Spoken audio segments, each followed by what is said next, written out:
At this point, those with eyes to see will see, and those with ears to hear will hear.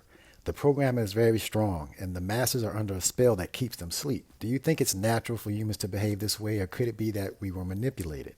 If you say it's not possible, then odds are you're being manipulated. The next phase is to publicly demonstrate how the truth fears no questioning. We're going to travel the U.S. and have discussions where we simply discuss these ideas openly and look at how we're being manipulated. We will be talking about two things that are taboo to discuss but are running this reality: politics and religion.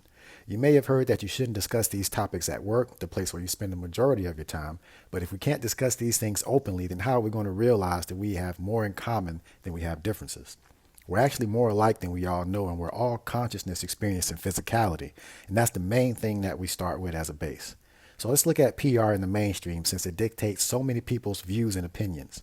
PR stands for public relations, and it's a science used to sway public opinion and influence decisions via propaganda and other means. It's done openly, and we've all experienced it, but many don't see it. The father of PR is a guy named Edward Bernays, and he was the OG of manipulating the masses. His uncle was Sigmund Freud, who founded psychoanalysis. He studied the unconscious and the ego. He also did a lot of cocaine, they say.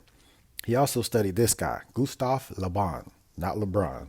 He actually wrote the book on crowd psychology. He said if an individual spends enough time in the crowd, they will become hypnotized and find themselves in the hands of the hypnotizer. This guy studied also, Wilfred Trotter. He literally wrote the book on herd instinct. He studied bees and sheep and talked about the ability to sway large groups of people through herd mentality. He also quoted this dapper fellow, Walter Lippmann, who was said to term the word stereotype.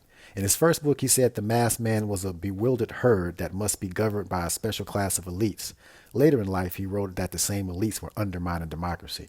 These were the influences of Edward Bernays, who was named one of Life magazine's 100 most influential people in the 20th century. He literally wrote the book on propaganda and manipulation. He's the reason bacon and eggs are considered an American breakfast now. He called his scientific technique of opinion molding the engineering of consent. Propaganda is using biased or misleading information to promote or publicize a point of view.